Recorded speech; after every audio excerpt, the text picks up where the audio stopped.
c'est l'avant-dernière fois qu'on se voit, parce qu'après, on a le 30 mai encore. Hein. Donc je voudrais boucler quand même ce que j'avais prévu. Et après, pour l'an prochain, on verra. Hein.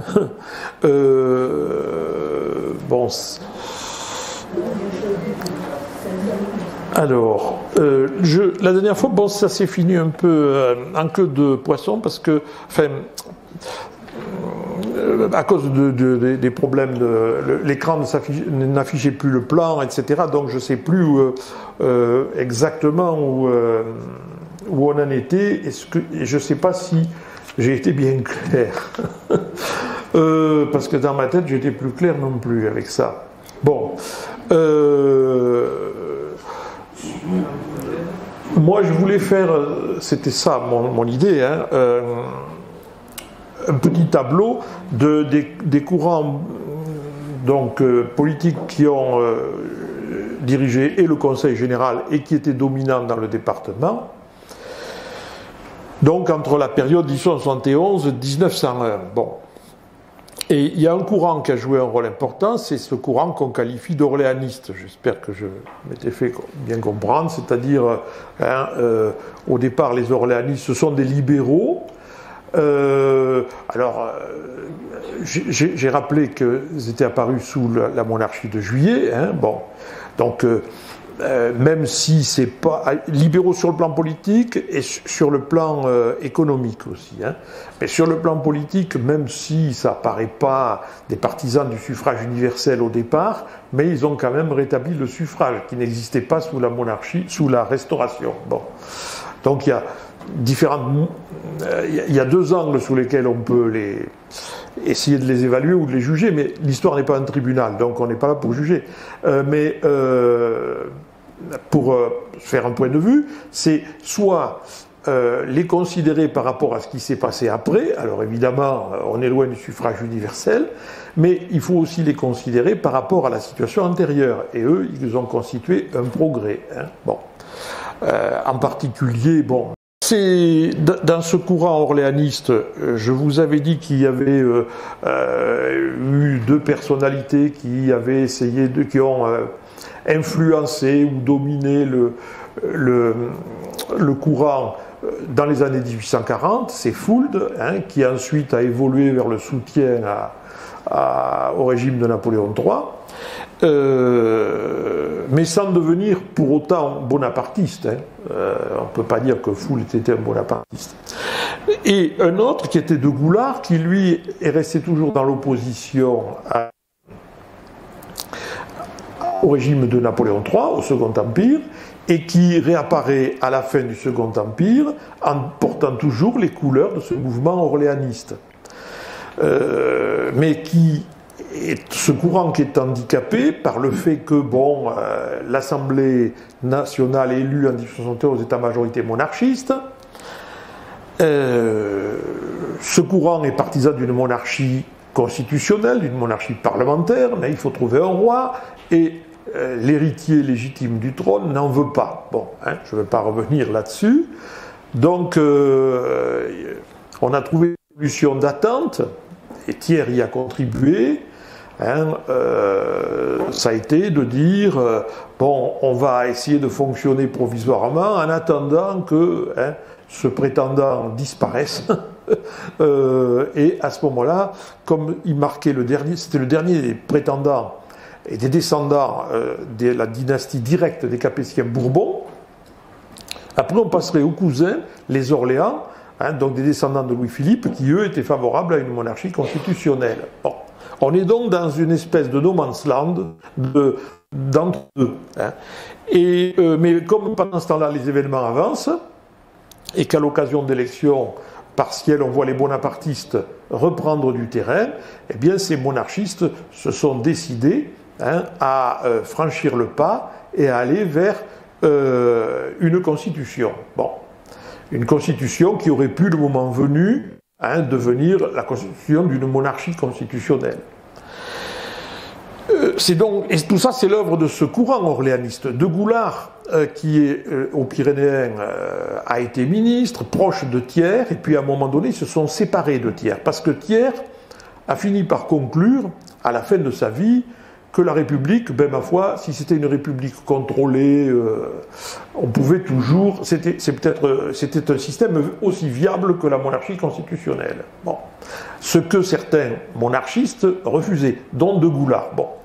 On ne sait pas comment de Goulard aurait évolué ensuite, puisqu'il est décédé prématurément en juillet 1874. Donc c'est ça, l'éclatement national du corps orléaniste au niveau national, c'est en 1873, hein, lorsque une partie des monarchistes lâche Thiers et le mettent en minorité et désigne comme président MacMahon. Bon, que l'on considère comme un personnage un peu falot. Bon, vous savez, MacMahon, alors il est maréchal. Mais certains, alors évidemment, certains historiens militaires, hein, ils mettent ses capacités en doute. Pour un exemple, c'est qu'il a fait charger la cavalerie dans les vignes alsaciennes en 1870.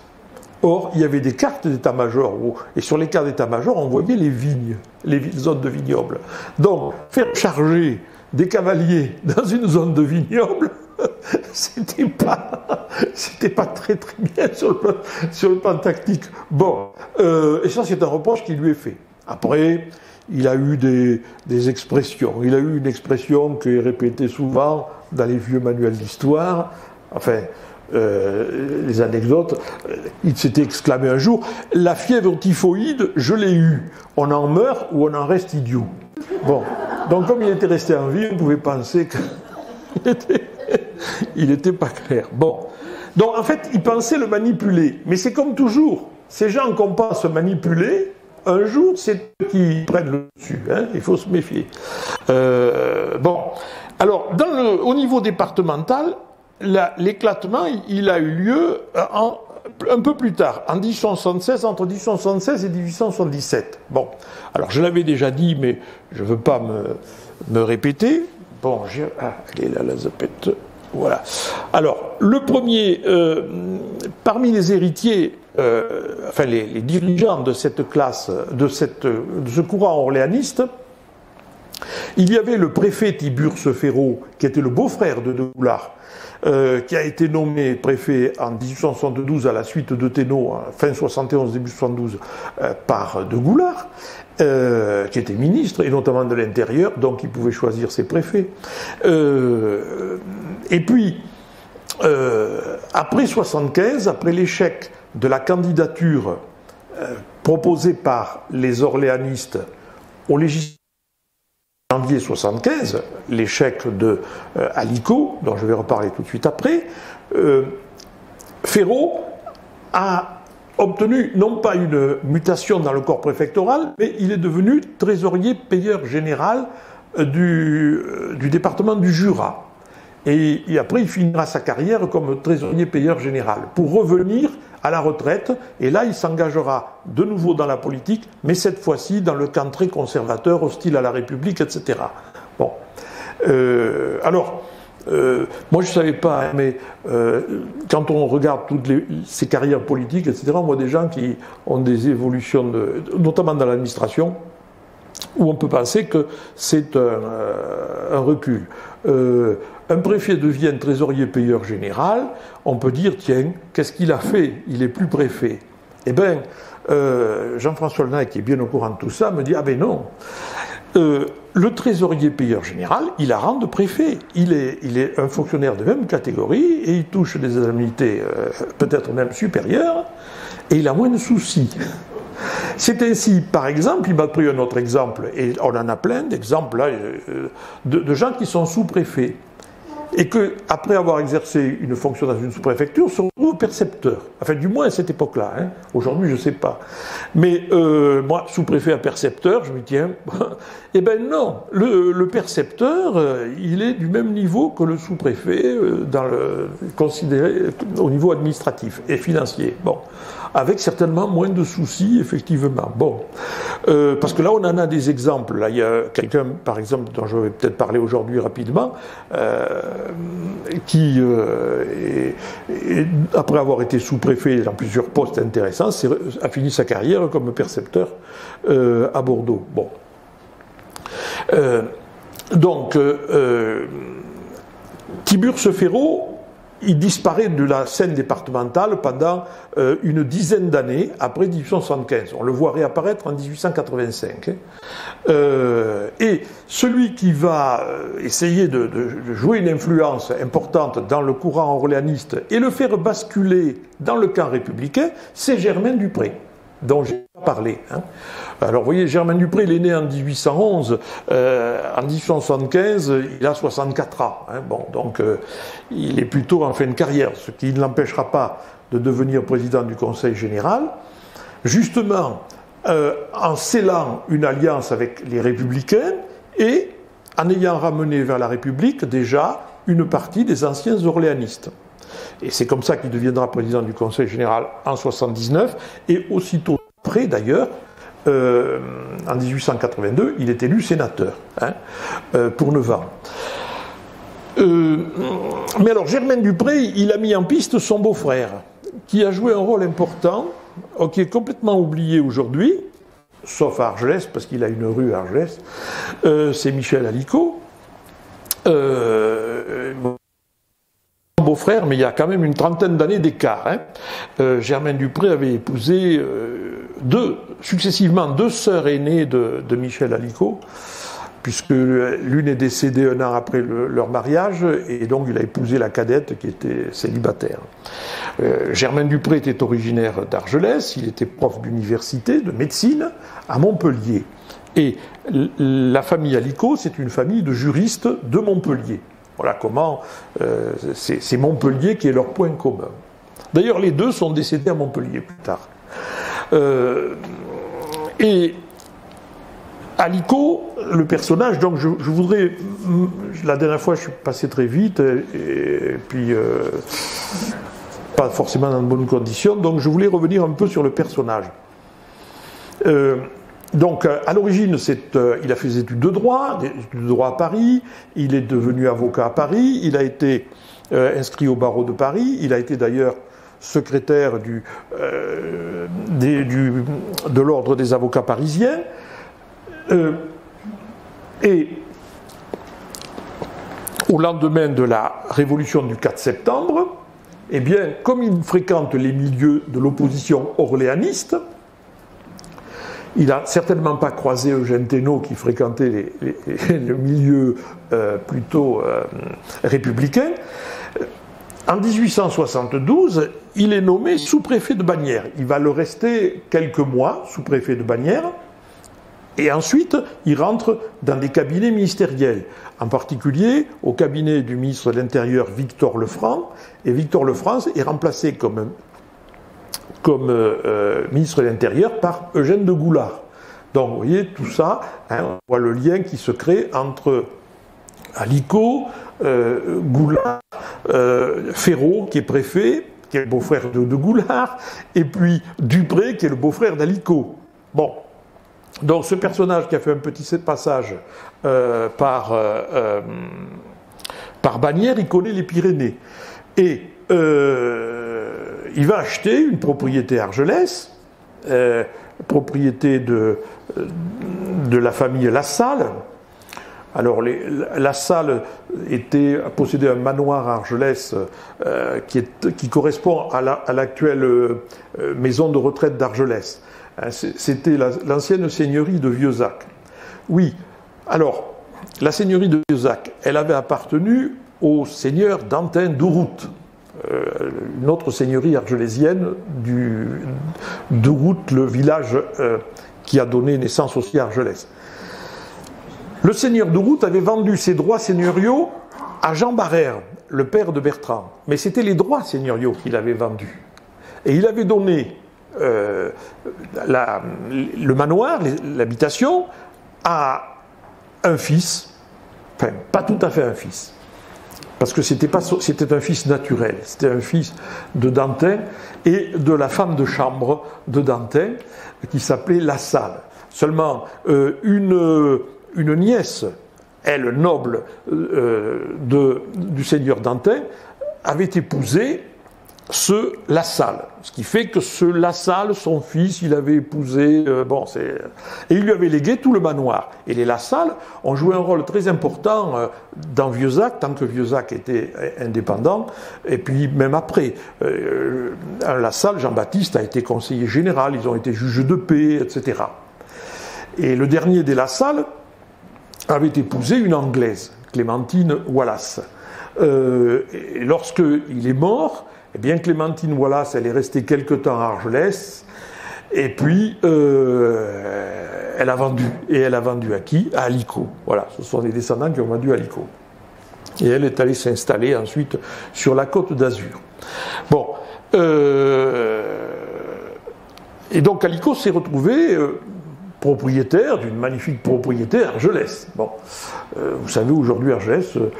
le chalet Alicot est connu, si vous ne connaissez pas la maison de retraite de Vieuzac. Mais quand vous passez en bas dans la route, vous l'apercevez, hein, à la sortie d'Argelès, plus près de la route vers la sortie, vers Isaac-Coste.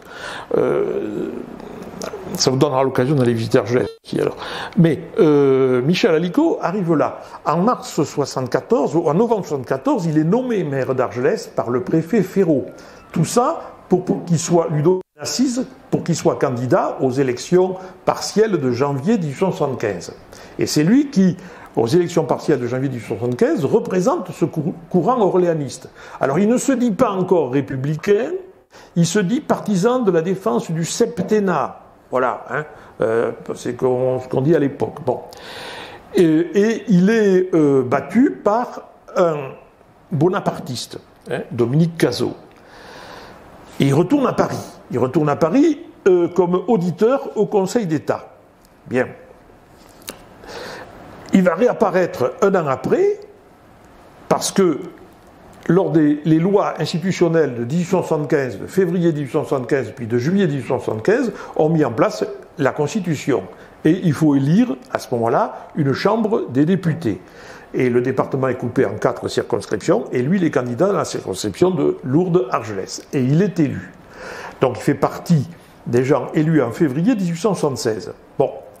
Or, je passe rapidement parce que je l'ai déjà dit, en 1876, février 1876, évidemment, la Chambre des députés qui est élue, on l'appelait comme ça à l'époque, hein, la Chambre des députés est à majorité républicaine. Enfin, il y a des républicains et puis des gens qui sont dans la mouvance d'Alicot, qui sont dans la même mouvance que Michel Alicot, qui sont partagés entre la République et encore la monarchie orléaniste. Et Thiers est toujours là. Et Thiers va essayer d'organiser ce courant. Et Michel Alicot va rejoindre ce courant. Son beau-frère Dupré aussi, d'ailleurs. Mais le président de la République, MacMahon, n'a pas de majorité. Donc, pendant un an, il va s'accommoder en nommant un modéré, Jules Simon. Entre parenthèses, cette période, on l'appelle aussi la République des Jules. Hein, je ne sais pas si je l'ai déjà dit, parce que Jules Simon, Jules Favre, Jules Ferry, Jules Grévy. Bon, il y a beaucoup. C'est un prénom très à la mode à l'époque. Jules Simon est un personnage très très modéré, qui va essayer de trouver des accords et des compromis avec le Sénat, qui est à majorité de droite, le président de la République, et la Chambre des députés. Seulement, au mois de mai 1877, le 16 mai, c'est l'anniversaire aujourd'hui, MacMahon va tenter un coup de force. Il impose la démission de Jules Simon et nomme comme Premier ministre, comme président du Conseil, comme on disait déjà à l'époque, le duc de Broglie, qui lui est un monarchiste convaincu. Donc ça s'est assimilé comme un coup de force par la majorité des républicains, qui sont 363. Donc ce nombre va rester, les 363. Bon, et qui va mettre de Broglie en minorité. Alors, que fait MacMahon? Il dissout l'Assemblée. hein, au début du mois de juin 1877. Mais on attend octobre 77 pour procéder à l'élection qui va le renouveler. Et entre-temps, De Broglie assure les affaires courantes, comme on dit. Et bien, il va en profiter pour changer les préfets un peu partout, pour essayer de contrôler les élections et pour essayer de gagner cette élection de 1877. Et cette élection de 1877, au niveau national, McMahon la perd.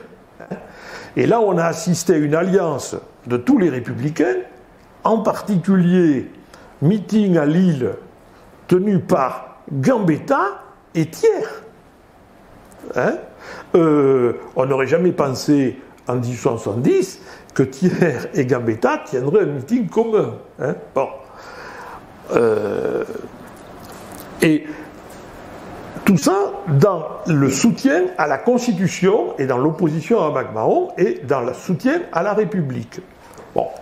En octobre 1977, McMahon perd l'élection. Thiers est mort en septembre. Il n'a pas vu le succès la défaite de McMahon et le succès républicain. Et quelque temps après, 2 ans après, l'élection sénatoriale, le renouvellement sénatorial partiel met la droite en minorité, enfin les adversaires de la République en minorité au Sénat, et à ce moment-là, McMahon va automatiquement se démissionner au début du mois de janvier 1879. Et Sénat et Chambre des députés réunis dans ce qu'on appelait à ce moment-là l'Assemblée nationale et pas le Congrès, vont élire un nouveau président qui sera Jules Grévy, hein, qui était un républicain incontesté. Bon. Donc, voilà, on a eu une épreuve de force importante à ce moment-là. C'est là que Gambetta avait lancé une fameuse phrase à l'adresse de McMahon: il faudra se soumettre ou se démettre. Hein. Si vous êtes minoritaire, vous vous soumettez ou vous partez. C'est une expression qui revient, ça. Hein. On n'a plus ça aujourd'hui, mais c'était dans la période où on approchait les cohabitations. Hein. C'était une expression qu'on entendait: se soumettre ou se démettre. Bon. Elle avait été reprise notamment en 1978, hein, parce qu'on ne savait pas trop si Giscard allait gagner l'élection ou pas. Je ne sais pas si vous vous souvenez, il avait dit qu'il ne ferait pas il dissoudrait pas l'Assemblée, mais il se retirerait dans son Aventin et puis il exercerait fermement son pouvoir. Bon.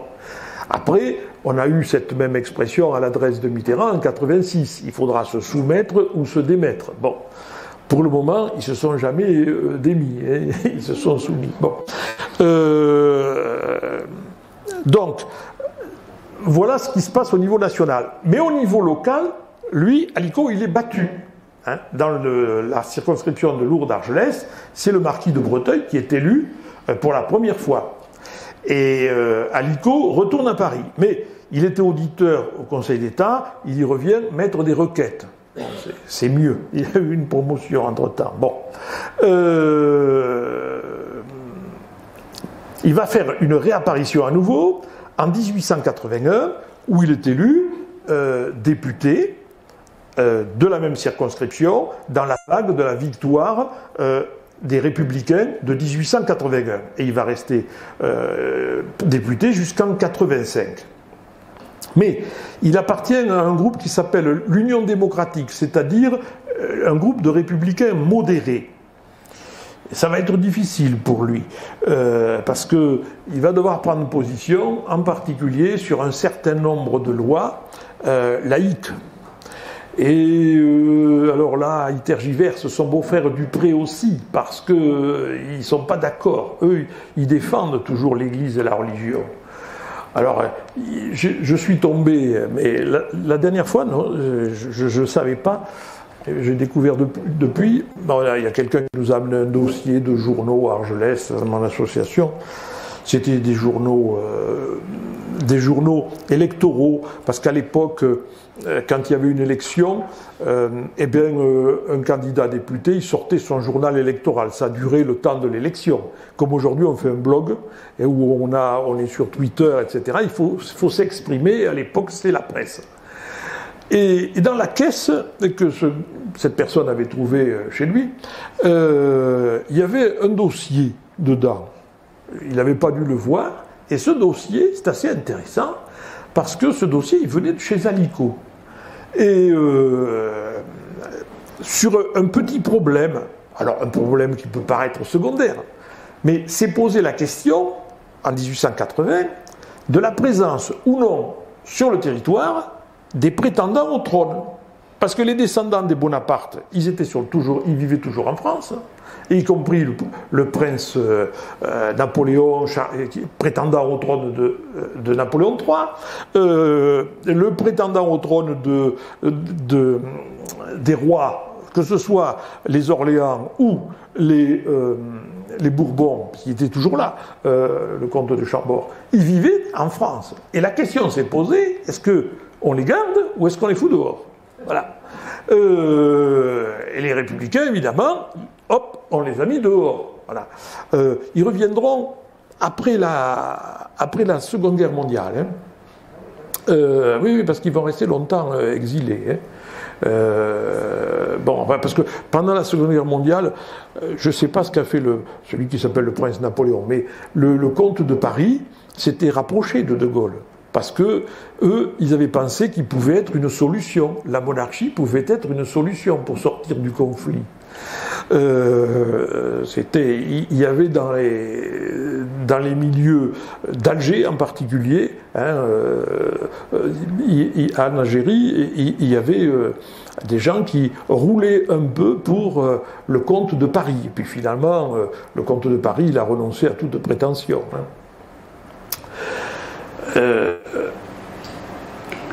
C'était quelqu'un de la famille des Dastier de la Vigerie. Je ne sais pas si ça vous dit quelque chose. Donc, si vous connaissez l'histoire de la Résistance, vous avez dû entendre parler des Dastier de la Vigerie, parce qu'il y avait 3 frères. L'un était gaulliste convaincu. Un autre a été résistant, proche du Parti communiste d'ailleurs.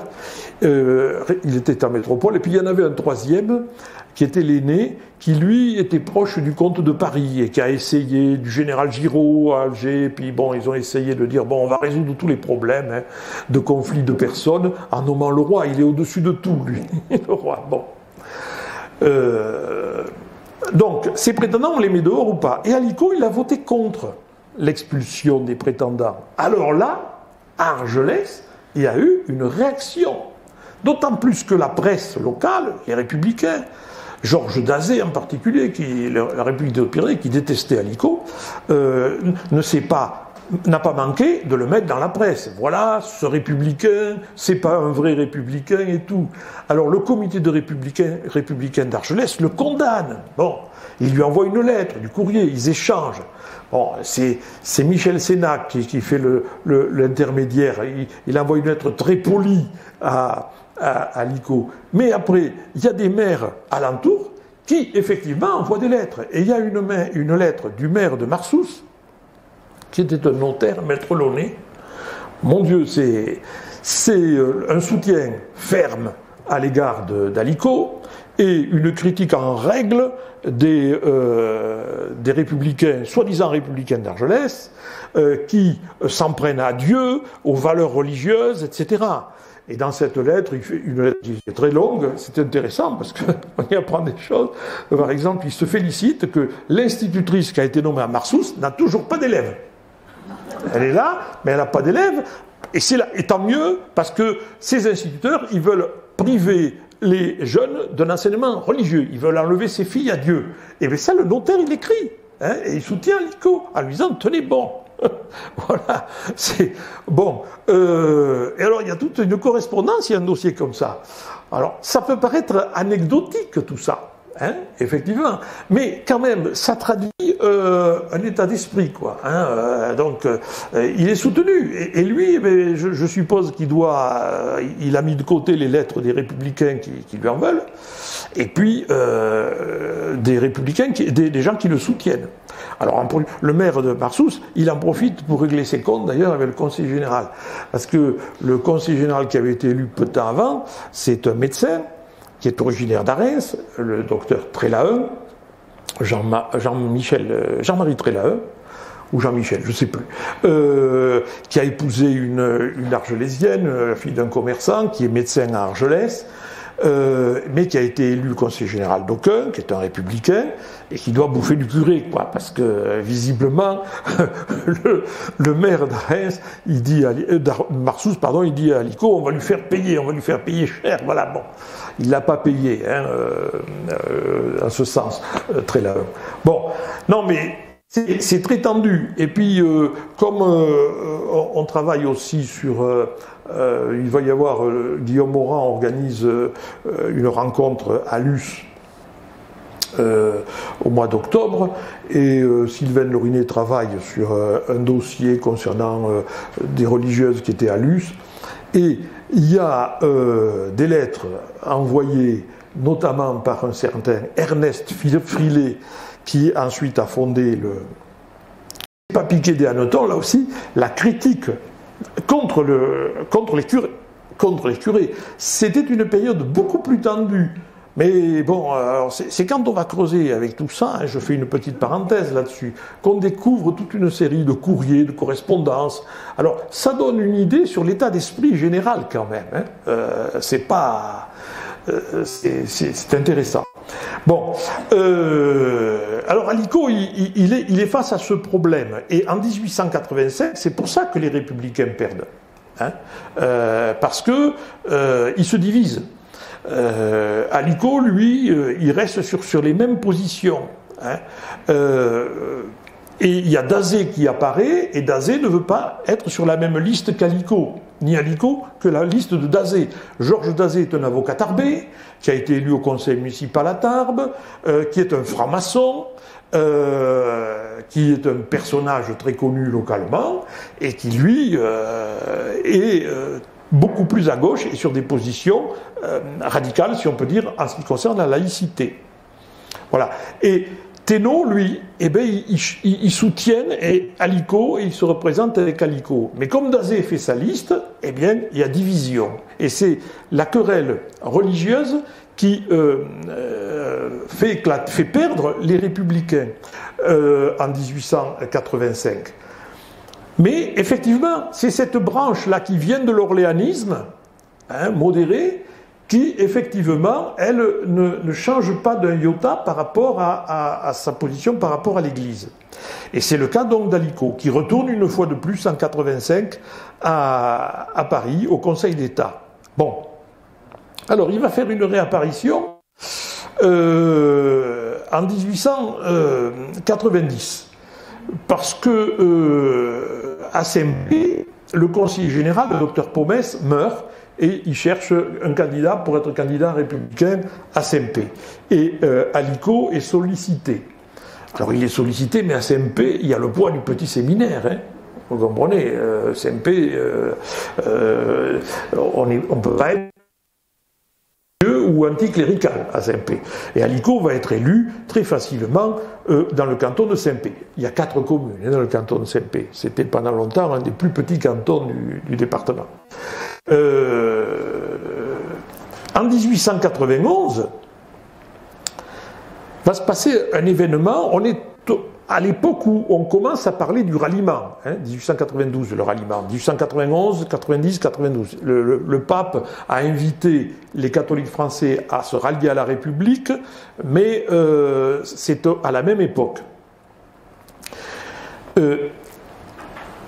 Germain Dupré, son mandat de sénateur est renouvelable en 1891. Et puis, il va renoncer à se présenter aux élections sénatoriales. Pourquoi ? Parce que il n'a pas le soutien de beaucoup de gens. Bon, et puis il est octogénaire. Alors là aussi, il y a la question de l'âge qui est mise en avant. Il y a 2 sortants, Germain Dupré et le général Desfils. Hein, qui avait été élu, mais à la faveur de la division de républicains. Bon, c'est un républicain modéré, un personnage qui était originaire de Maumère, et qui avait été, dans sa carrière, son dernier poste était directeur de l'école spéciale militaire de Saint-Cyr. C'était donc un personnage quand même qui avait compté. Et voilà qu'Allico se présente au sénatorial pour remplacer son beau-frère. Et il est battu. Il est battu par un parachutiste, par un parachuté, un nouveau, qui est Jean Dupuis. Voilà, dont je reparlerai après, parce que c'est un personnage qui débarque dans le département en 1891 et qui va rester sénateur jusqu'à sa mort en 1919. Bon, Allico, 1891, donc perd une occasion, mais se produit là le ralliement des catholiques et le député d'Argelès, le marquis de Breteuil, refuse de se rallier à la République, cette vieille mégère. Bon, c'est lui qui la qualifie de mégère. Hein.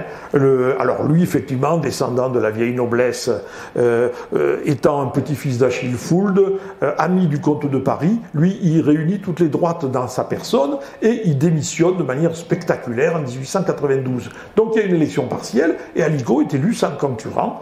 Il est réélu député de la circonscription de Lourdes-Argelès. Et il va le rester jusqu'en 1902. Bon, alors, à partir de là, les choses changent. J'ai une citation d'Allico d'un vieil article fait il y a une cinquantaine d'années, par moi-même d'ailleurs, j'ai relu ça. Il avait écrit, au moment où il se présente aux élections législatives, il écrit ceci: « Il faut qu'une politique sage et libérale amène l'adhésion définitive d'un grand nombre de citoyens libres de toute attache avec les anciens partis, mais tenus en défiance par l'intolérance radicale et les passions anti-religieuses. Cette politique a toujours été la mienne. » Autrement dit, moi, je ne suis pas un anticlérical, je défends la religion, je suis un libéral, je ne suis pas un radical, donc je suis un républicain modéré. Bref, il y a un reclassement qui s'opère et Allico, il va réorganiser un centre droit, ou un centre, si vous voulez, un centre droit, à droite, dans les Hautes-Pyrénées. Et ça va se traduire ça, dès 1893, il crée une association départementale qui s'appelle l'Union des démocrates libéraux. Bon, dans le département. Il faudra attendre, évidemment, la loi de 1901. Les partis politiques tels qu'on les connaît aujourd'hui, ils se sont constitués après la loi de 1901. Hein, alors les trois premiers, en 1901, il y a eu le Parti radical qui s'est créé, c'est le plus vieux parti de France, dit-on. Ensuite, il y a eu l'Alliance républicaine démocratique, j'en dirai deux mots parce qu'à l'intérieur, il y a Jean Dupuis. Et puis, en 1902, est créée l'Alliance libérale populaire, qui est un parti libéral de centre et de centre droit, alors dans lequel on retrouve des libéraux, sur le plan économique, bien sûr, ils sont tous républicains, hein, là-dessus, il n'y a pas de problème. Et puis, on y retrouve un mouvement, en France, un mouvement démocrate chrétien, si vous voulez. En France, jamais aucun parti n'a jamais osé s'afficher parti démocrate chrétien. Regardez, en Allemagne, la CDU, c'est l'Union des chrétiens démocrates. Hein. En Italie, pendant longtemps, bon, maintenant c'est fini, mais il y avait un parti chrétien-démocrate. Bon, on s'affichait chrétien-démocrate. En France, jamais. Hein.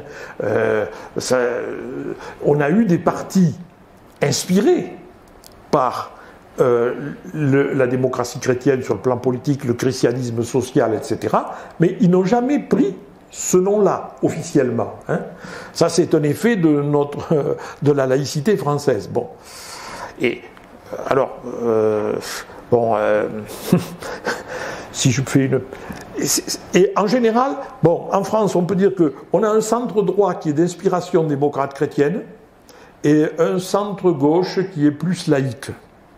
Et c'est pour ça que c'est difficile de faire cohabiter un centre gauche et un centre droit. Voilà. Même si Macron essaye de le faire, mais on a eu souvent ce problème dans le passé.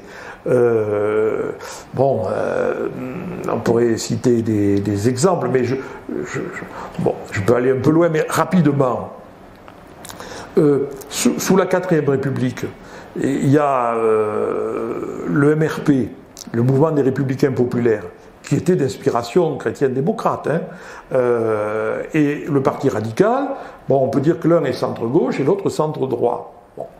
Sur le plan de la politique économique, de beaucoup de domaines, sur le plan, par exemple, par rapport à l'Europe, par rapport à la guerre froide, etc., il n'y a pas grand-chose qui les sépare. Bon. Mais il y a un point qui les sépare, c'est la laïcité. Au point que c'est difficile de trouver des accords. Or, comme ils sont toujours membres de tous les gouvernements de cette période, parce qu'ils sont obligés de siéger au gouvernement, alors il y a des MRP compatibles avec les radicaux et des radicaux compatibles avec les MRP. Voilà. Et quand ils composent un gouvernement, ils font attention de mettre des gens qui sont compatibles ou pas compatibles. C'est ainsi que, quand Mendes France fait son gouvernement en 1954, il a besoin du soutien des MRP. Alors, soit le vote favorable ou l'abstention. Bon. Donc, on négocie avec le MRP. Et alors, après, ils avaient aussi leurs habitudes. Le MRP demandait toujours à avoir le ministère des Affaires étrangères. C'est comme ça que Robert Schuman a été très longtemps ministre des Affaires étrangères. Ce qui fait qu'on a des ministres dans certaines fonctions qui restent longtemps ministres, même si le gouvernement change, et eux, ils restent toujours dans le même ministère. Et les radicaux, ils avaient l'agriculture et l'éducation nationale. Bon. Alors, le spécialiste de l'éducation nationale en 1954, c'est le président de la commission de l'éducation à la Chambre des députés, c'est le député des Hautes-Pyrénées, René Billère. Seulement en 1951, René Billère, il a pris position contre la loi Baranger. La loi Baranger qui permettait de financer l'enseignement privé. Et il s'y était farouchement opposé, lui. Et il avait été mis en minorité. Et donc il est considéré par les partisans de l'enseignement privé, par les catholiques, comme un bouffeur de curé, alors qu'il allait à la messe tous les dimanches. Bon.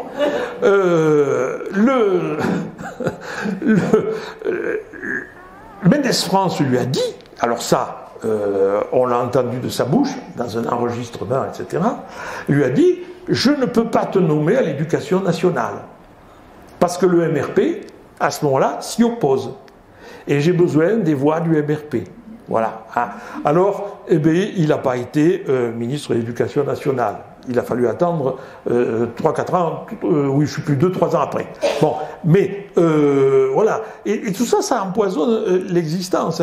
Bon, et vous savez, quand il y a eu justement, dans les années 60, il y a eu une tentative de rapprochement.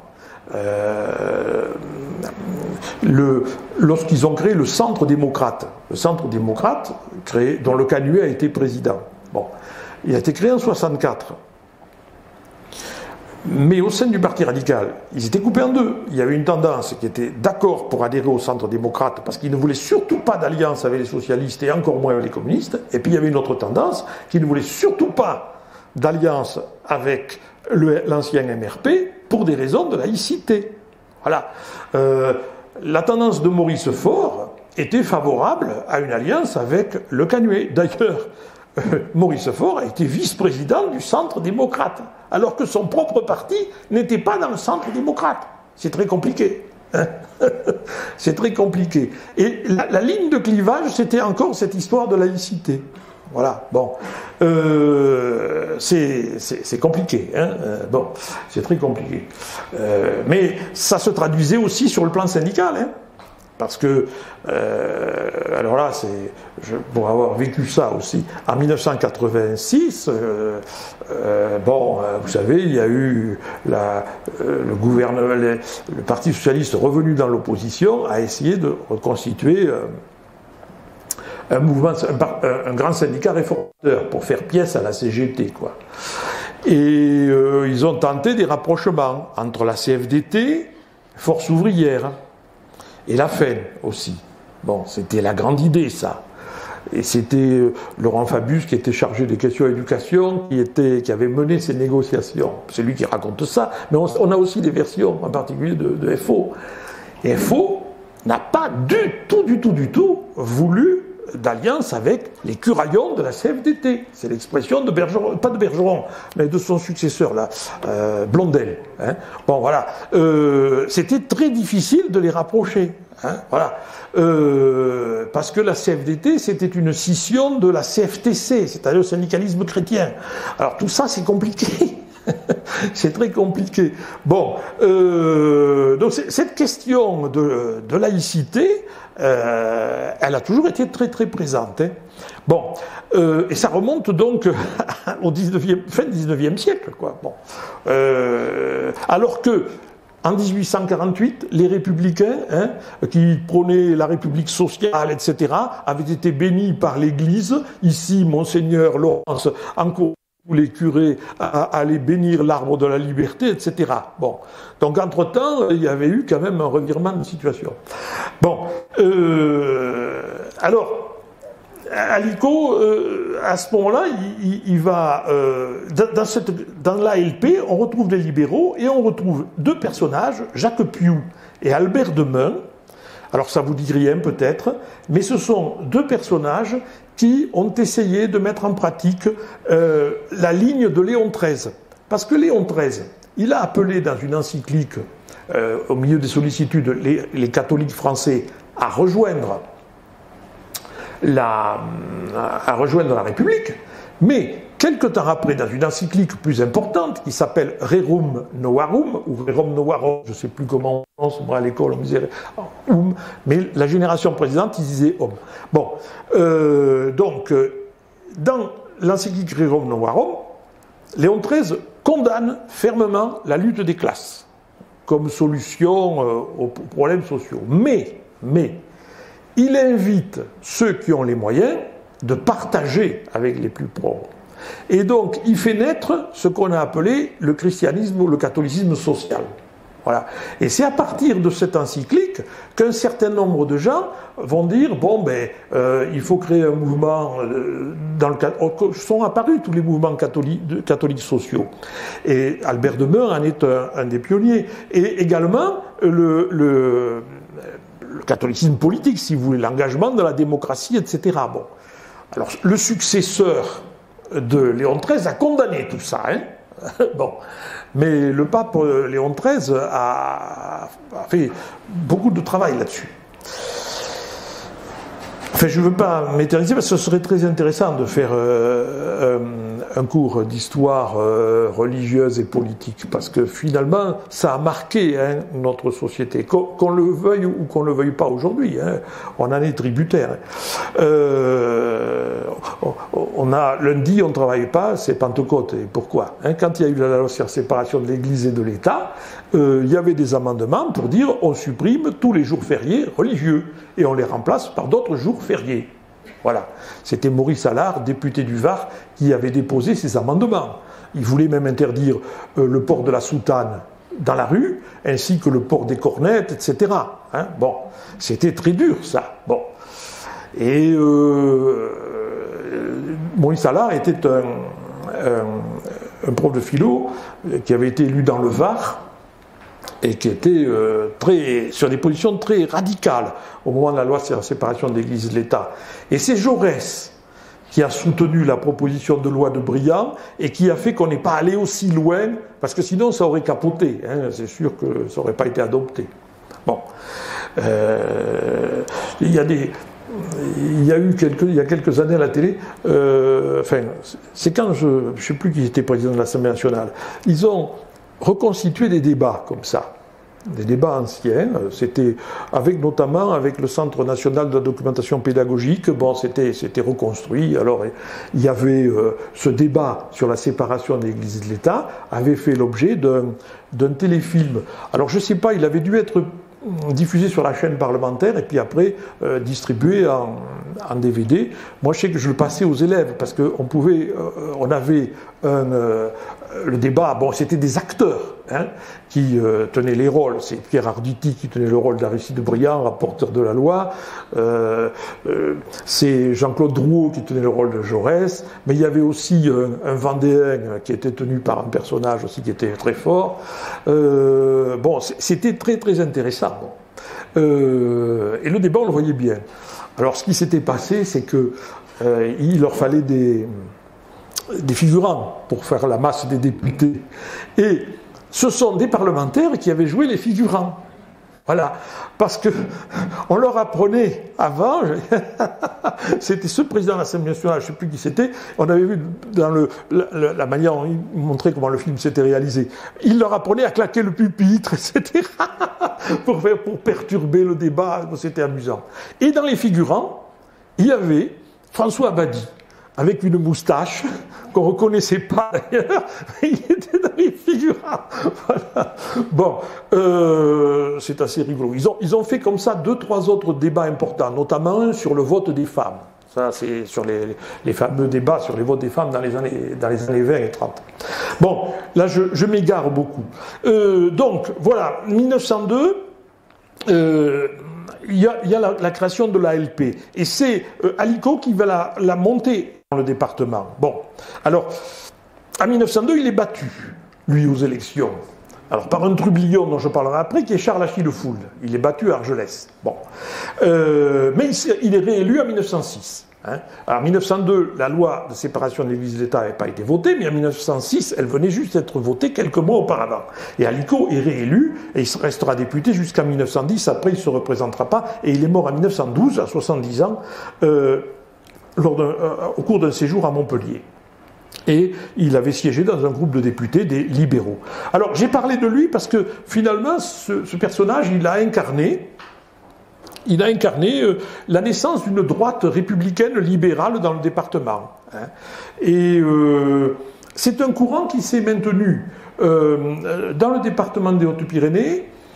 Les droites de type bonapartiste, autoritaire, y compris le gaullisme, se sont pas trop développées.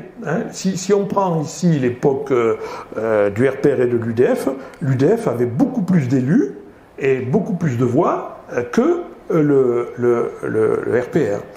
Et alors c'est venu comment? Parce que dans l'entre-deux-guerres, c'est Armand Achille Fould et puis Manuel Fourcade qui ont été les leaders de ce mouvement dans les Hautes-Pyrénées. Il y avait notamment aussi Pierre Allico, le fils de Michel, mais qui ne s'est jamais présenté à des élections, qui a été diplomate et qui a présidé très longtemps la Société académique des Hautes-Pyrénées. Je dis ça en passant. Bon, et après la guerre, c'est le CNIP, le Centre national des indépendants et paysans, qui a dominé la droite départementale, avec quelqu'un comme Jacques Fourcade, et puis j'ai noté d'autres noms pour ne pas en oublier, Antoine Béguer, qui a été maire de Lourdes, Paul Boiry, maire de Tarbes, c'est la même mouvance, le docteur Pérus à Argelès et Marc Giacardi. Et aujourd'hui, si on devait... C'est en fait la période de l'UDF, qui associe à la fois des libéraux et des chrétiens démocrates.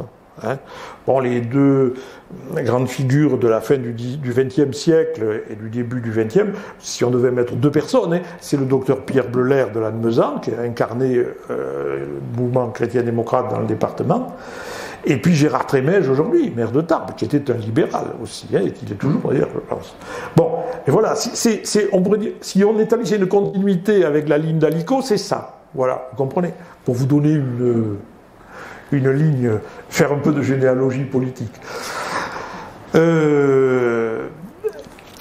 Bon, alors, là-dessus, je reviens à l'élection de Jean Dupuy, et je vais parler de Jean Dupuy. Mais auparavant, il faut que je signale la présence de trublions dans les années 1890. Ce que j'appelle les trublions de la politique, c'est-à-dire des gens qui viennent, mais qui font en fait comment dire, qui jouent leur propre carrière ou qui défendent leur statut personnel. Bon. Alors, Charles Achille Fould, c'est, j'en ai déjà parlé, mais c'est le petit-fils d'Achille Fould. Lui, c'est un peu l'électron libre dans la famille, parce que son père Adolphe avait une ligne politique. Son fils Armand Achille aura une ligne politique. Mais lui, bon, quand il est arrivé dans le département en 1889, il était boulangiste. Il soutenait Boulanger. On était en pleine crise Boulanger à la fin, d'ailleurs, mais il faut savoir que son cousin, le marquis de Breteuil, avait été un proche de Boulanger, parce qu'ils avaient espéré que Boulanger, il ferait un coup d'État, il rétablirait la monarchie. Voilà, aussi. Ça s'est pas produit. Et après, Charles Achille Fould, il a toujours pris le vent. Hein. Alors, bon, comme disait Edgar Faure, c'est pas la girouette qui tourne, c'est le vent qui l'a fait tourner. Bon, à Charles Achille Fould, il est passé... il s'est rallié à la République, il a suivi le préfet Charles Collomb, il s'est rapproché d'Allico à cette époque-là.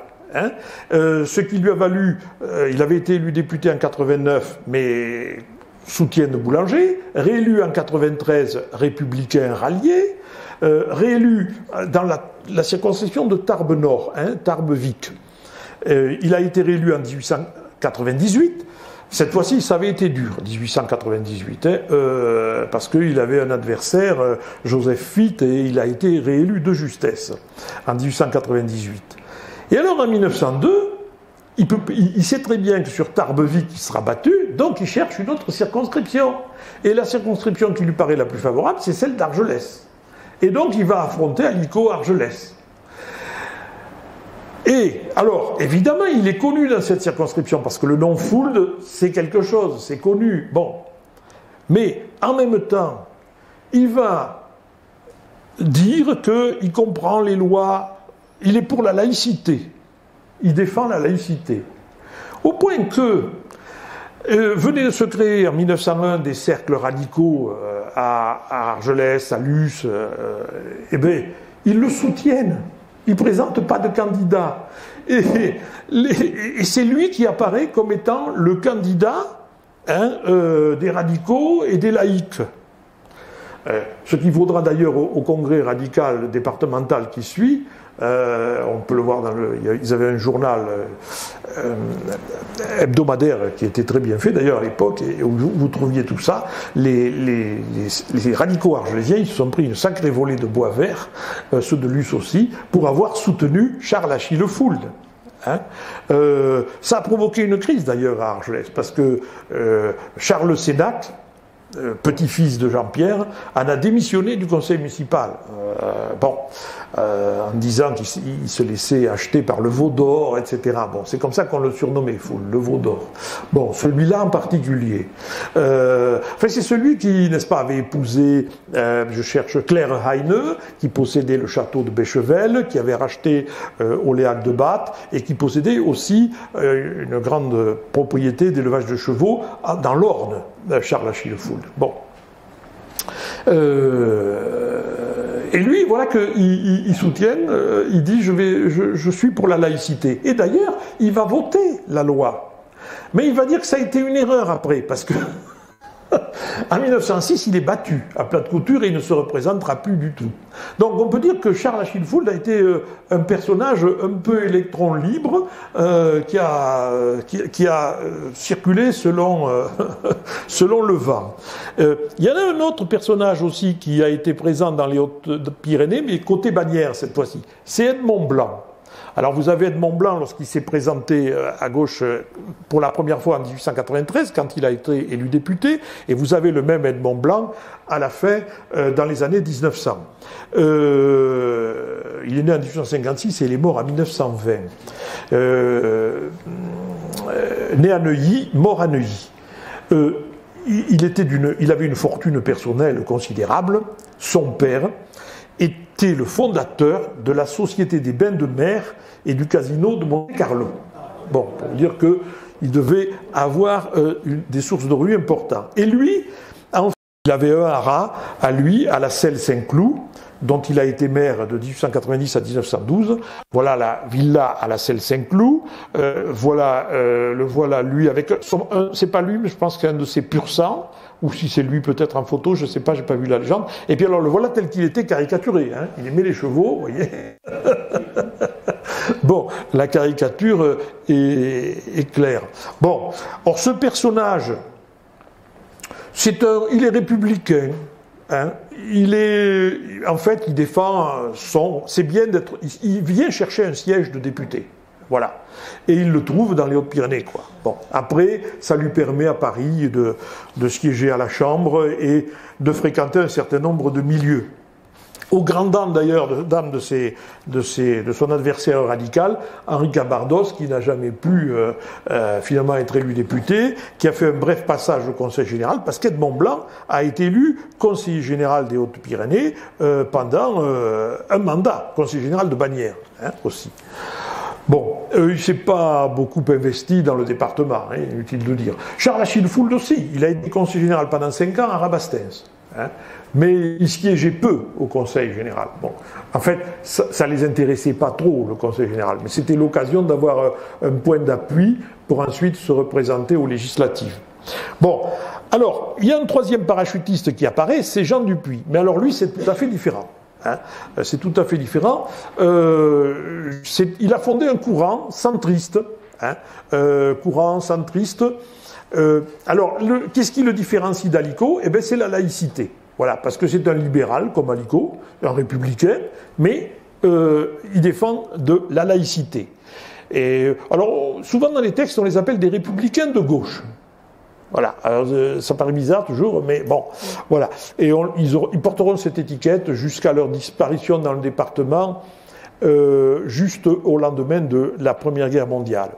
Alors Jean Dupuy, c'est un personnage dont il faut que je vous parle quand même un peu, parce que ne serait-ce que vous connaissez le lycée Jean Dupuy, c'est son fils qui a fait baptiser le lycée Jean Dupuy après la mort du père en 1919. Jean Dupuy, c'est un... Alors vous avez Jean Dupuy ici, en 1891, quand il est arrivé dans le département, il n'avait pas 50 ans, puisqu'il est né en 1844, et il est mort en 1919.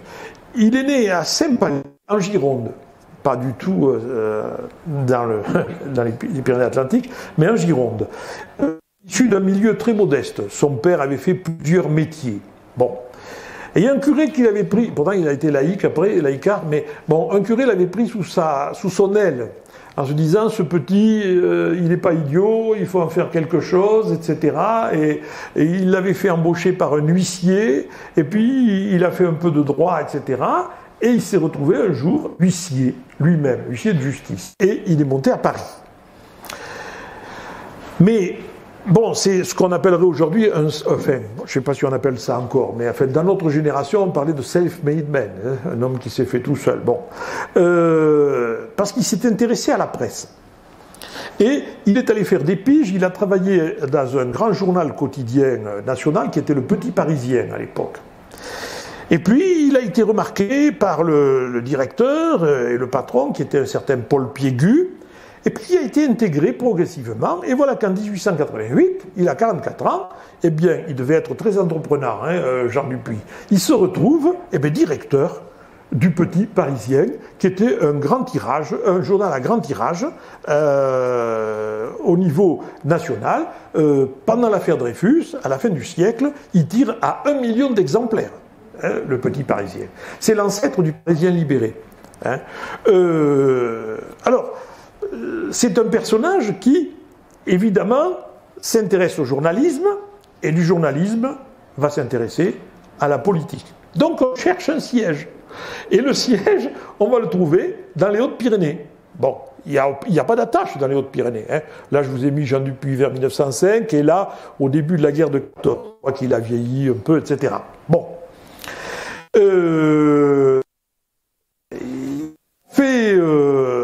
Il va s'intéresser à la politique. Mais d'abord, j'ai une caricature qui le montre bien ce qu'il est. C'est un grand patron de presse. Son journal, c'est Le Petit Parisien, hein, qui tire à presque 1 million d'exemplaires, et c'est le plus grand quotidien d'information de la Troisième République, hein, nationale de la Troisième République. Donc c'est un personnage important qui débarque dans les Hautes-Pyrénées. Mais avant de voir comment il arrive dans les Hautes-Pyrénées et pourquoi il y vient, je vais continuer un petit peu à faire son portrait, parce qu'il a été élu sénateur donc, des Hautes-Pyrénées en 1891, et au Sénat il est remarqué, en particulier sur les questions agricoles. Et quand Waldeck-Rousseau constitue son gouvernement en juin 1899, eh bien, il choisit Jean Dupuy comme ministre de l'Agriculture. Et il va le rester 3 ans, jusqu'en juin 2002. Il a marqué son passage au ministère de l'Agriculture par la création du Crédit Agricole.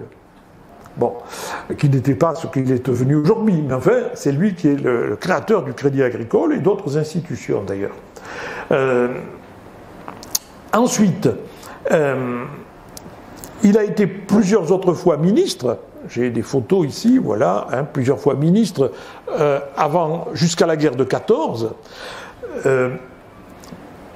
Il a été ministre du commerce et de l'industrie dans le gouvernement de Briand entre 1909 et 1911. Et là, c'est justement le gouvernement d'Aristide.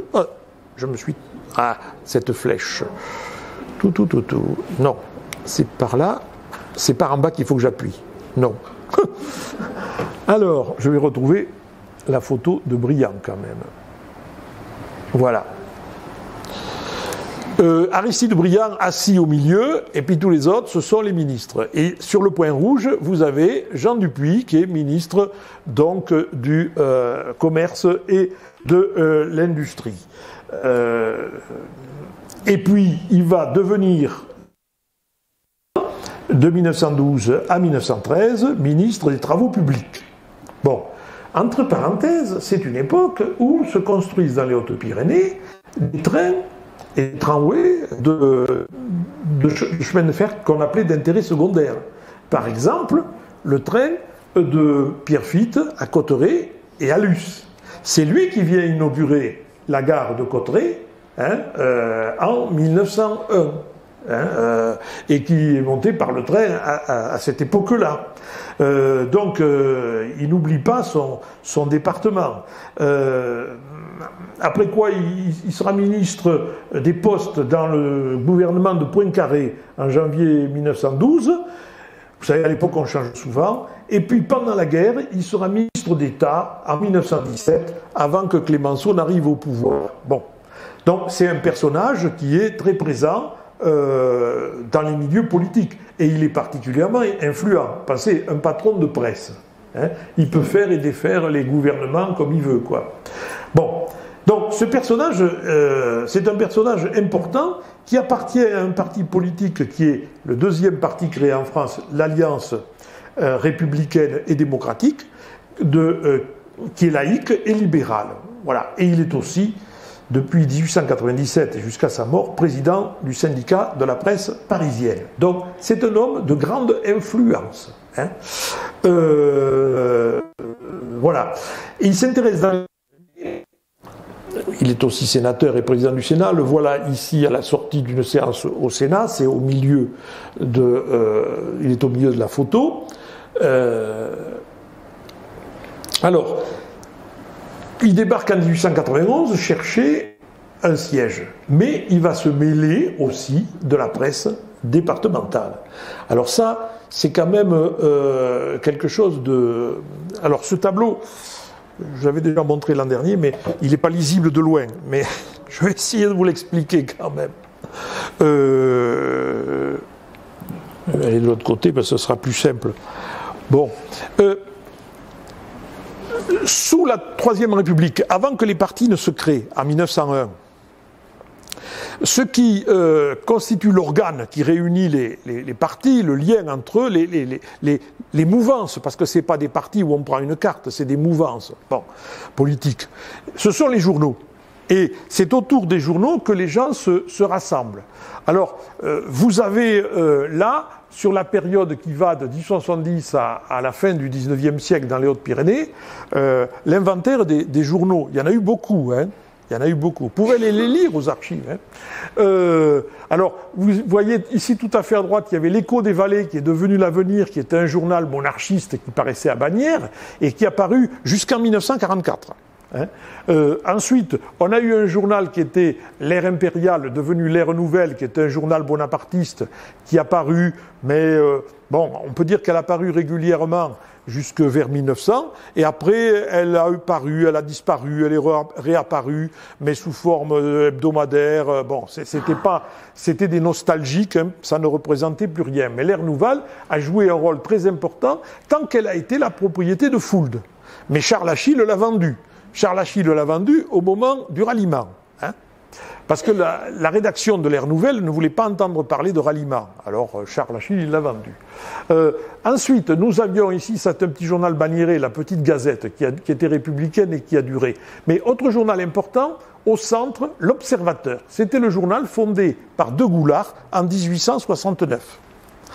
Bon, quand De Goulard est mort à peu près vers 1874 ici, c'est un ensemble d'élus qui ont racheté le journal, hein, et le titre, et qui le dirigeaient, notamment Alico. Ils ont fait évoluer ce journal, il a changé de nom en 1886 pour devenir Le Progrès, hein, essentiellement Le Progrès. Donc Alico a eu la direction aussi. Hein. Alors, à côté de ça, vous aviez un journal républicain fondé en 1871, Le Bien Public, qui était devenu l'Union républicaine et puis qui était devenu la République des Hautes-Pyrénées en 1882, et c'est Georges Dazé qui en avait pris la direction. Donc c'est un journal franchement républicain et très laïque en particulier. Bon. Après, on avait des journaux locaux, par exemple... non, chaque fois je me mélange les pinceaux, moi, avec ça. Il faut que je retrouve la bonne page. Voilà. On a ici les Pyrénéens de Lourdes, le Pyrénéen d'Argelès. Bon, c'était des journaux d'information, hein, ça. Un peu comparables comme à la Petite Gazette de Bagnères. Bon, puis il y a des journaux qui apparaissent, mais qui ne sont là que le temps d'une élection. Par exemple, l'électeur républicain de la 2e circonscription. Bon. Et on a, en 1891, un journal qui apparaît, qui est très à gauche, qui apparaît à Tarbes, c'est l'Avant-Garde des Hautes-Pyrénées, dont je parlerai après, qui a été fondé par quelqu'un dont vous connaissez le nom, Gaston Dreit. C'est un nom qui vous dit quelque chose, parce qu'à Tarbes, on connaît la rue Gaston Dreit, non? Voilà. Tout ça, ça permet aussi de mettre des noms derrière les noms de rue, ou des visages, je ne sais pas. Je vous montrerai une photo de Gaston Dreit, qui était le premier journal radical, mais aussi soutenu par le premier socialiste du département, Romain Besque. Bon, alors... vous voyez qu'ici, on a tout ce consortium de journaux, l'Observateur, Le Progrès ici, la République des Hautes-Pyrénées. Quand il arrive en 1891, à Tarbes, eh bien, Le Progrès, comme Dupuy, la République des Pyrénées et Le Progrès ont des difficultés financières. Dupuy, il n'en a pas. Hein, et il va racheter successivement les deux journaux. Il va racheter Le Progrès et il va acheter la République. Hein. Et puis, il les finira par les faire fusionner sous le nom de Les Pyrénées en 1893. Donc, il les rachète vers 1891 et 2 ans après, hop, il les fait disparaître. On voit apparaître alors je l'ai mis ici, oui, parce que là j'ai resserré, mais bon, c'est peut-être pas plus mal. Il est donc intervenu à ce niveau-là, entre ces deux courants républicains. Ce qui fait que tous ces gens-là vont être les obligés. Alors voilà, les premiers, voilà, c'était plus clair. 1870, on a donc Le Bien Public, qui a été financé au départ par Broban, Antoine. L'Observateur de Goulard, passé sous le contrôle d'Alico. L'Ère Nouvelle, qui était le journal des Fouldes.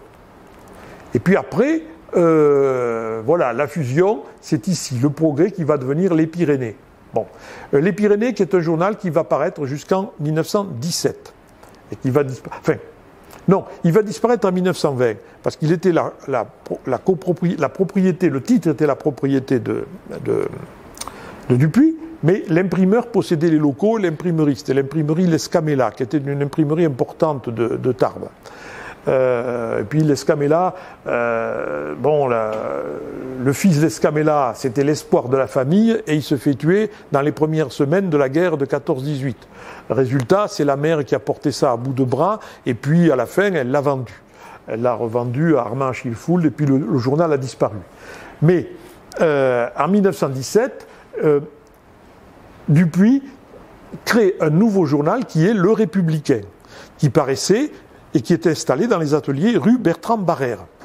Je ne sais pas, vous voyez là le rapprochement, parce que Le Républicain, il a paru pendant la Seconde Guerre mondiale, et donc en 1944, il va être interdit. Et d'ailleurs, le jour de la libération, il y a un groupe de résistants, c'était prévu, qui a investi les locaux du Républicain, et le lendemain paraissait la Nouvelle République des Pyrénées, dirigée par un comité dont le secrétaire de rédaction était Jean Goetz, mais désigné par la résistance. Et les Dupuy ont été dépossédés.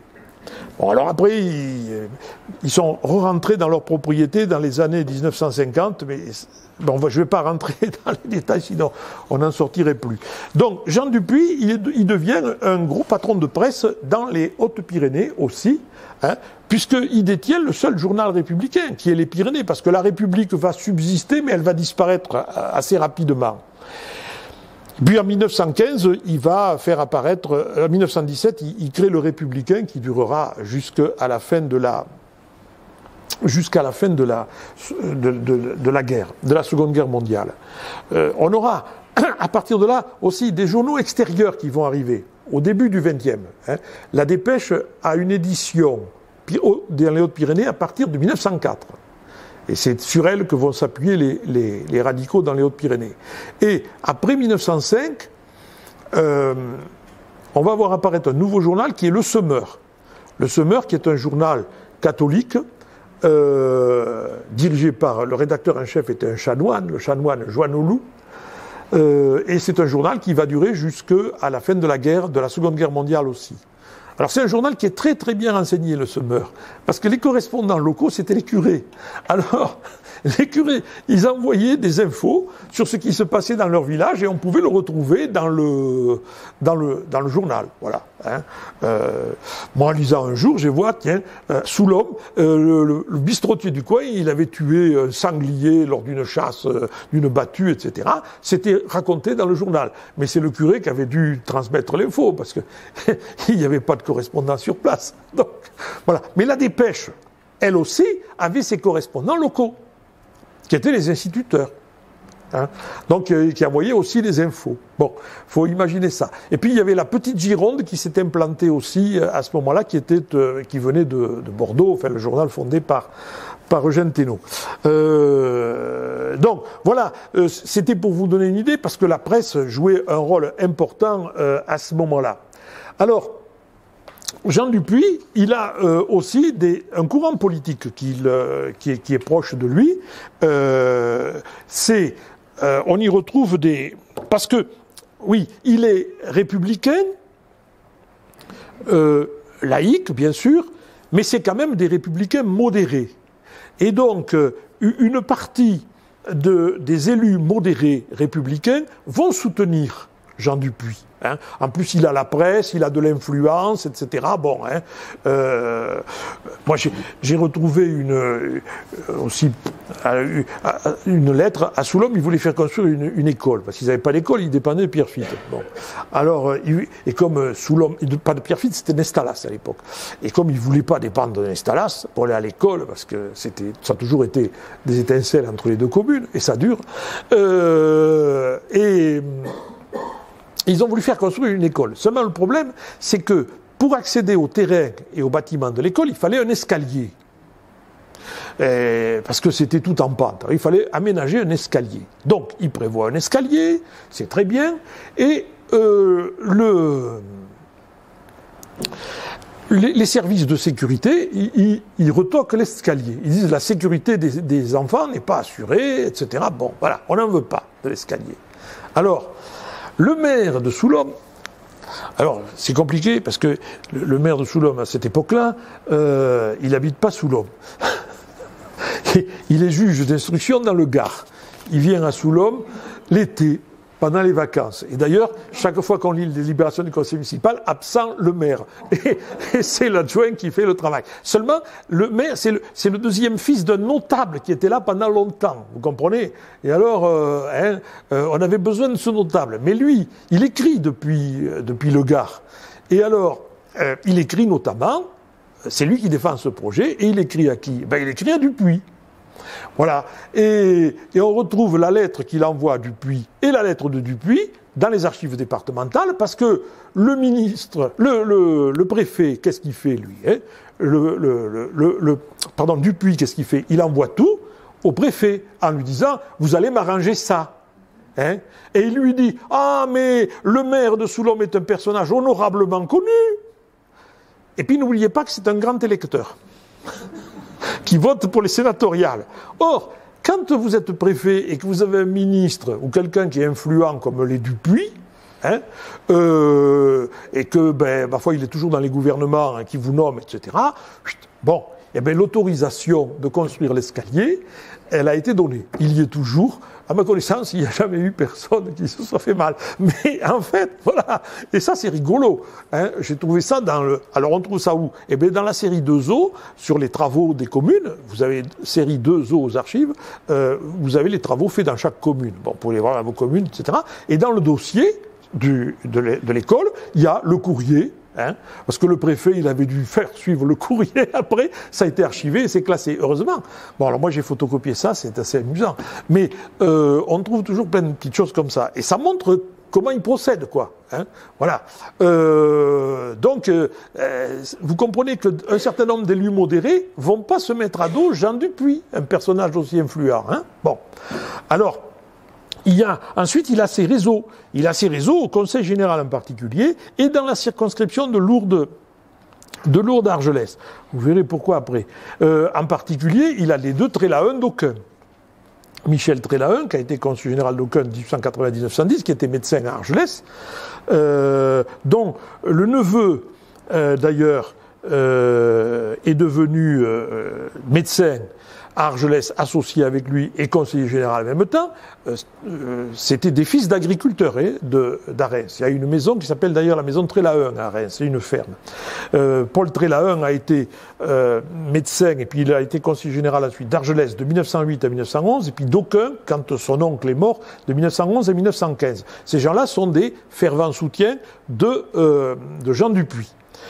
Au passage, Paul Trélaun, c'est le seul conseiller général qui soit mort pendant la guerre de 14. Hein. Il était médecin, mobilisé, et en portant secours à un soldat blessé, il a pris un obus et il y est resté.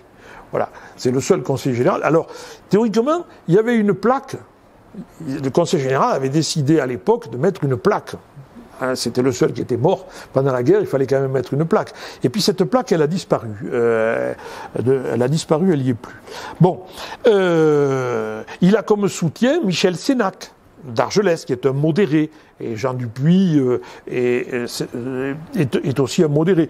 Et puis il y a un autre personnage qui a débarqué dans le secteur, c'est un certain Paul Lavigne, qui a été conseiller général de Luce pendant un mandat, puis il a démissionné. Et il est parti faire autre chose. Alors, ce Paul Lavigne, c'est un personnage. Il est né à Salzadour, d'une mère Toy, famille Teil de Luce. Il a fait des études de droit à Toulouse, puis à Paris. Mais tout en faisant ses études de droit, et il est devenu avocat, il s'est beaucoup intéressé à la presse et à l'écriture. Il a écrit beaucoup de nouvelles dans la presse, de romans sous des pseudonymes, etc. C'est un personnage assez curieux. Et il revient à Tarbes en 1890, dans le sillage de Jean Dupuy. Et c'est Dupuy qui le nomme directeur du Progrès, c'est lui qui rachète c'est Paul Lavigne qui devient directeur du Progrès quand Dupuy rachète le journal, et ensuite quand il fusionne avec la République des Hautes-Pyrénées, c'est Paul Lavigne qui devient le directeur des Pyrénées, le nouveau journal. Bon. Alors, entre-temps, c'est un personnage qui doit aussi beaucoup bouger. Il a été sous-chef de cabinet du ministre de l'Intérieur, puis du président du Conseil. Et curieusement, lorsque la décision de créer le PCL et de construire la ligne du PCL est prise, et que le financement est prévu et que tout est réglé, le président du Conseil général remercie, dans une réunion publique, remercie Paul Lavigne. Bon, pour son action. Alors, je suppose qu'il a dû jouer un rôle dans les autorités. Mais on n'en a pas de preuves, quoi, en fait. C'est toujours pareil. C'est des réseaux d'influence, tout ça, qu'il faut essayer de deviner à travers tout ça. Bon. Et puis, tout d'un coup, il est conseiller général de Luce, il arrête tout, et voilà qu'il démissionne, et il devient secrétaire général de la préfecture dans les Deux-Sèvres à Niort en 1896, puis il deviendra sous-préfet dans le Gers, sous-préfet en Bretagne, et il a fini sa carrière comme percepteur à Codéran, près de Bordeaux. Voilà. Et il est mort à Salzadour.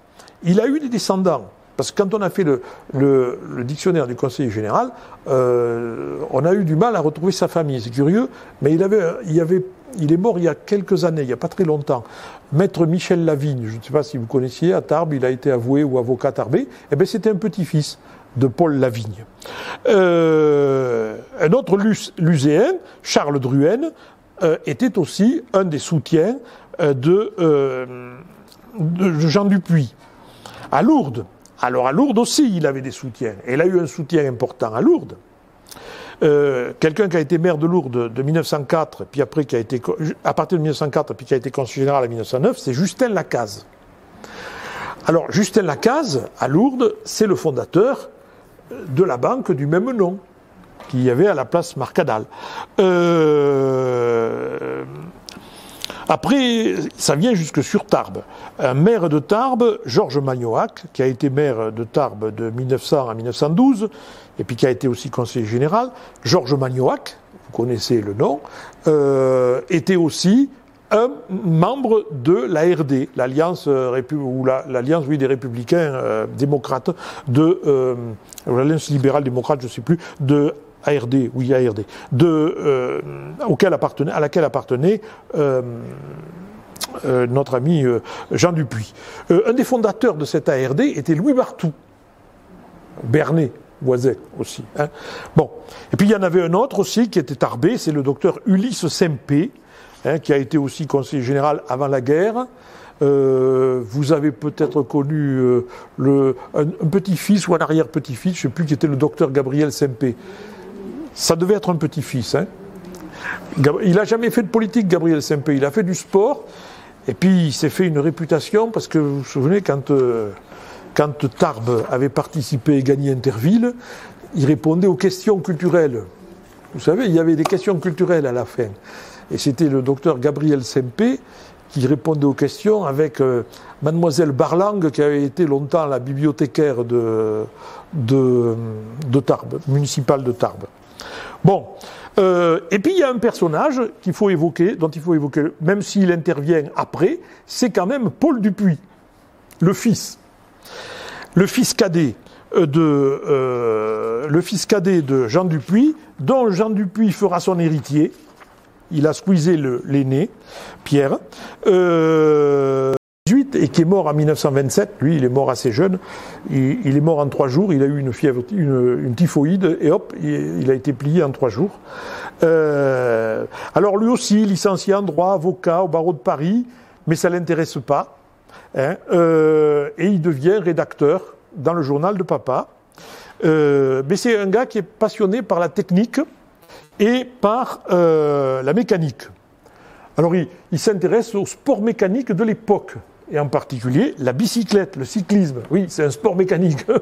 Et oui, bon, dans les années 1890, vous comprenez, il participe à des courses. Il a été recordman de l'heure amateur le 19 juin 1896, Paul Dupuy. Bon. Après, il s'intéresse à l'automobile, avec des pionniers de l'automobile qui étaient les frères Cizère, qui avaient Naudin, avait été les premières voitures, etc. Et évidemment, le pays roi de la mécanique, c'est l'Amérique. Et il rêve d'aller visiter l'Amérique. Et il va aller aux États-Unis. Il a été impressionné par les usines Ford, d'ailleurs, à Détroit, en 1902. Un autre voyage en 1904. entre parenthèses, il en profite pour acheter du matériel de presse mécanique pour l'impression du journal qu'il fait venir à Paris, et il améliore les tirages, etc., du Petit Parisien.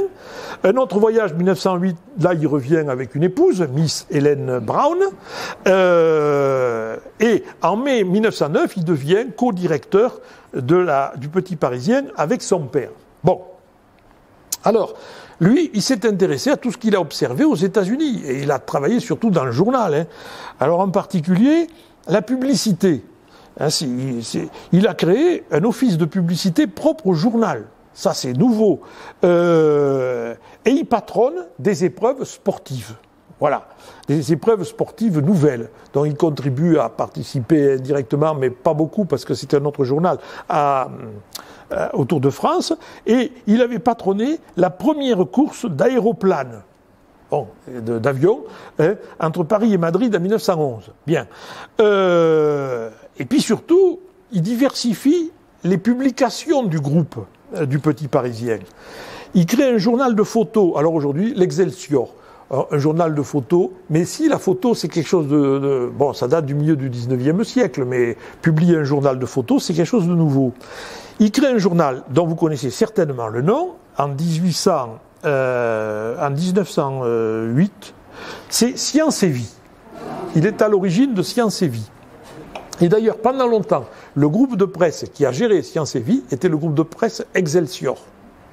Il crée un journal, l'Agriculture Nouvelle. Il a été à l'origine du Miroir des Sports, également. Nos Loisirs. Et puis, un dernier journal, Ciné-Miroir. Le cinéma, c'est pas parlant à l'époque. Bref, voilà, c'est un personnage, Jean-Paul Dupuy. On ne le dirait pas. C'est un personnage avec son air souriant, mais qui fait petit notaire de province. J'ai rien contre les notaires. Mais, voilà. Après, plus tard, mais après la guerre, en 1924, ça a été le premier journal à lancer un poste de radio. Il n'y avait pas beaucoup d'auditeurs. Il croyait beaucoup à la radiophonie sans fil, comme on disait à l'époque. Bon, et puis il fait de la politique, évidemment, sur les traces de papa. Il va faire de la politique. Et voilà que, en 1910, Allico se représente pas à Argelès. Et papa, il décide de faire présenter le fiston. Et voilà qu'il se présente en 1910 comme candidat député à Argelès, dans la circonscription Argelès-Lourdes. Il est élu difficilement, au second tour. Bon, malgré l'influence du père. Bien. Mais il y a Lourdes. Et à Lourdes, il n'est pas trop en odeur de sainteté. Je vous montrerai une prochaine fois, j'ai oublié de la caricaturer, une caricature d'un journal local et qui a été reproduite dans les cartes postales anciennes, c'est là que je l'avais trouvé moi, où on le voit bras dessus, bras dessous avec l'évêque de l'époque. Alors Dupuy, il a une mitre et l'évêque, il a le tablier de franc-maçon. Bon, tout ça c'est... Et on voit un gars qui est maire de Lourdes avec devant la mairie avec une écharpe tricolore, donc c'est le maire de Lourdes, et à côté de lui, il y a des tas de pièces d'or, il y a marqué or. C'est donc le banquier. En fait, c'est un journal qui est assez hostile à tous ces gens-là. Bon, il a été élu jusqu'à 1914, et quand en 1911, Paul Trélaun abandonne le canton d'Argelès pour aller succéder à son oncle dans le canton d'Aucun, eh bien, les Argelésiens demandent à Dupuy d'être candidat au cantonal. Et il est élu conseiller général d'Argelès avec 80% des voix, lors d'une partielle et sans concurrent. Bon. Il a joué un rôle important, lui, dans l'accélération de l'électrification des voies ferrées. La technique, toujours. Bon, s'il y a une chose qu'il a faite comme conseiller général, c'est Saint-Savin. Saint-Savin, au moment de la séparation de l'Église et de l'État, l'ancienne abbaye de Saint-Savin, les locaux de l'abbaye, pas l'église, avait été rachetée. Ça avait été vendu sous la Révolution comme bien national. Et la famille qui l'avait racheté l'avait légué à l'évêché. Bon. Et l'évêché, il y avait des religieuses qui venaient de Barège, qui venaient y donner des soins, etc. Et au moment de la séparation de l'Église et de l'État, les bâtiments sont revenus au département. Bon. Et qu'est-ce qu'on allait en faire? Il y avait des offres fort chères. Et lui, il a convaincu le Conseil général de le donner pour 3 fois rien à la commune de Saint-Savin pour en faire l'école. Et le Conseil général a accepté. Bon, on était en pleine laïcité, alors qu'ils auraient pu faire une affaire. Ce qui fait qu'aujourd'hui, ce bâtiment, alors pour en faire une école, je signale qu'à la rentrée prochaine, l'école ferme. Il n'y aura plus d'école à Saint-Savin. Bon, donc le bâtiment va revenir à la commune. Je ne sais pas ce qu'ils en feront, mais on peut en faire des choses, ce bâtiment. Bon, il a été battu en 1914 par un inconnu gersois qui était Paul Lacave-Laplagne, qui a été élu député en 1914, qui ne se représentera pas après, qui est un gars qui a fait une carrière diplomatique, et qui est mort centenaire d'ailleurs, dans le Gers. Et le sous-préfet explique l'échec de Dupuy par l'activisme des prêtres, n'est-ce pas, même si l'évêque, il s'entendait bien avec Dupuy. Il succédera à son père quand son père est mort en janvier 1920, et il deviendra sénateur des Hautes-Pyrénées. Voilà, j'ai marqué conseiller général d'Argelès, député de Lourdes, sénateur des Hautes-Pyrénées. Quelle heure il est? Je crois que c'est l'heure. Alors je vais vous libérer. Et puis, la prochaine fois, on évoquera la période de la naissance du radicalisme entre 1900 et 1914 dans le département. Parce que Si cette vidéo vous a plu, vous pouvez nous rejoindre à l'Université du temps libre de Tarbes et de Bigorre à l'adresse utl-tb.info. Et n'oubliez pas, si ce n'est déjà fait, de vous abonner.